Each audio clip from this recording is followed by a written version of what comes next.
Praise the Lord, precious saints.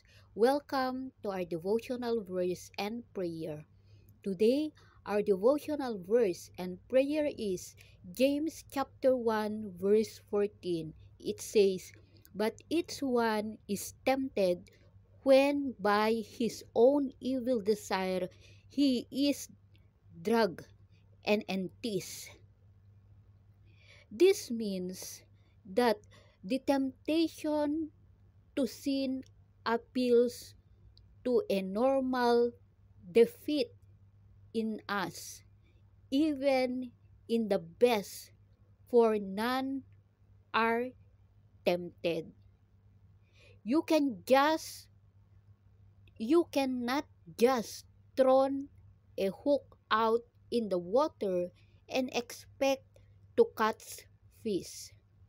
You have to put the bait on the hook, and a good fisherman knows different fish like a different kinds of bait.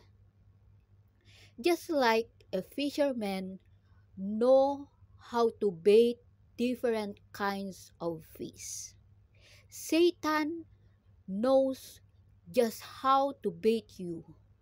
He knows your favorite flavors and what gets your attention. He knows exactly where your weak spot is. The unmet emotional need, that empty tank, that deep desire. That's why you've got to think about what you're thinking about. The hook is sin, but the bait is whatever lie Satan wants you to believe. He knows you're vulnerable. If you do this, you feel better. If you do this, it will be rewarding. If you do this, everything will be okay.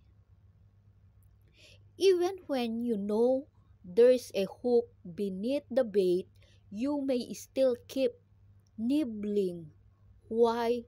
Because you have by whatever lie Satan is feeding you.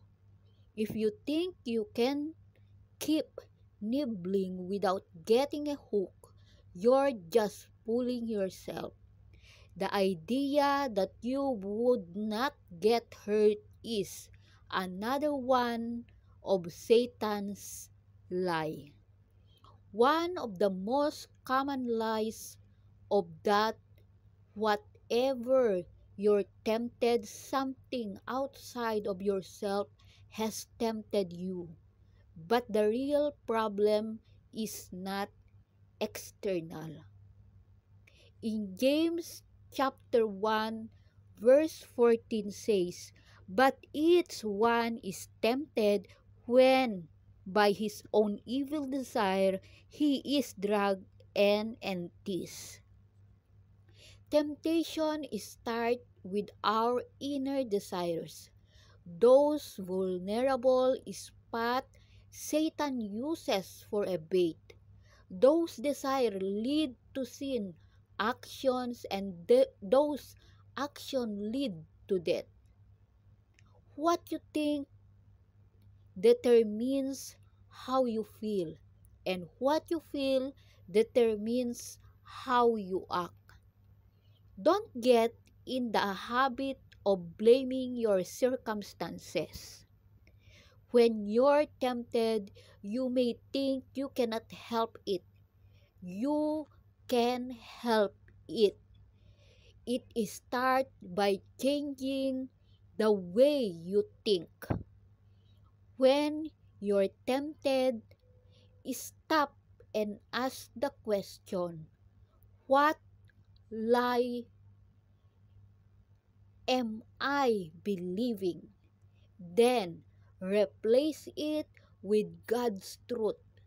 It will always lead to life.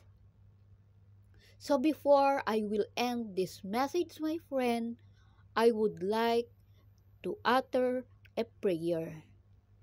Dear Heavenly Father, the God of my forefather Abraham, Isaac, and Jacob, the God of the living, Heavenly Father, thank you for making me understand that when I think, determines how I feel, and what I feel determines how I act.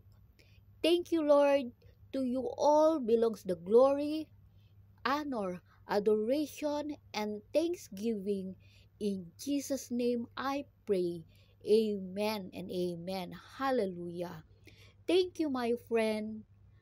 May our Lord Jesus Christ will bless you always and cover you with his most precious blood, that no weapons formed against you shall prosper, in the name of Jesus of Nazareth.